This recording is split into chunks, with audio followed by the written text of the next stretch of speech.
जय जगन्नाथ सांग मैंने आज मु आपण को भेज मंचूरियन तैयारी करने प्रणाली शिखेबी।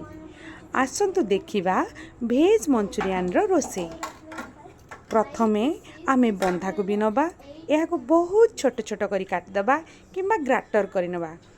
यह भल भाव चिपुड़ी से पानी काढ़ीदेबा।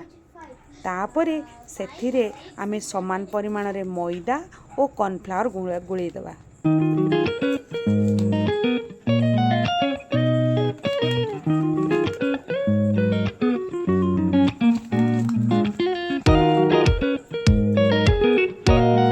तापरे आमे लूण, लंका गुंड एवं अदा पियाज रसुण रे एक मसला प्रस्तुत करी सेथिरे भल भाव गोलाई देबा।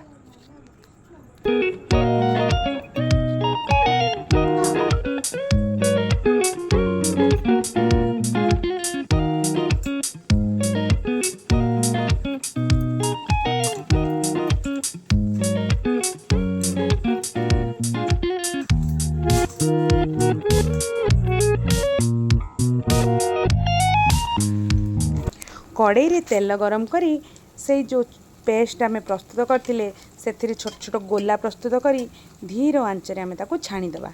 नाली रंग पड़िबा जाए याकू तेल रे रखी छाणीबा।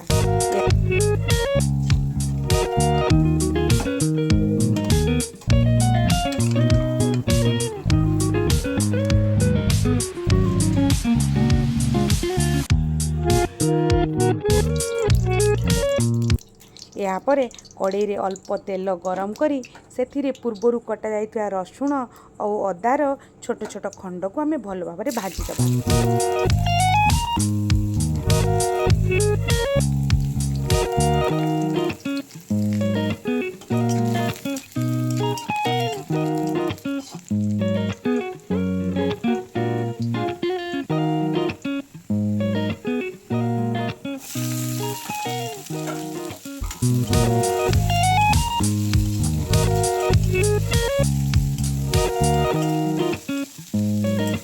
अधा भजा हो गला परे सेथिरे आमे कटा पियाज और कटा शिमला मिर्ची को पकाई अधा फ्राए करनबा।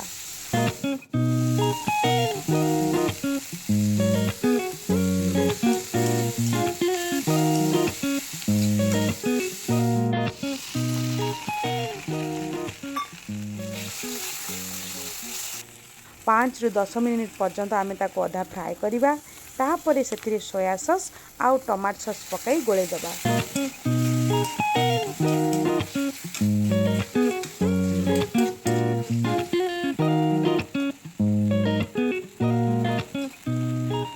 किछि कॉर्नफ्लावर को नहीं आमे पानी रे गोळे सेथिरे ढाली देबा।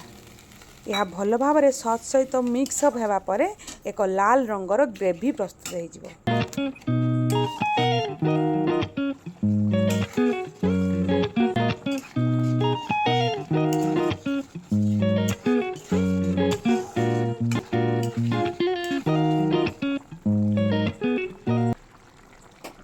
सेथिरे पूर्वरु छणा होई रहिथिबा बंधाकोबीर गोला गुड़ाक पकाई भल भाव में गोलाई देबा।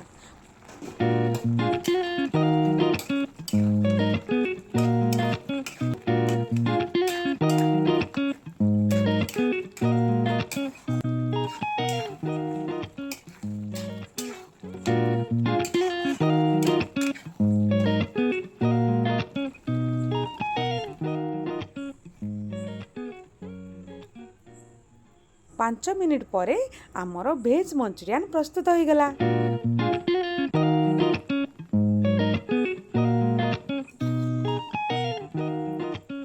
आपण माने मध्य घरे बसी एभली टेस्टी खाइबा निज पई आ निज परिवार पई तैयारी करि परिबे। ए भेज मंचूरियन एते टेस्टी लागिवो आपण पिला मानकु मध्य देई परिबे।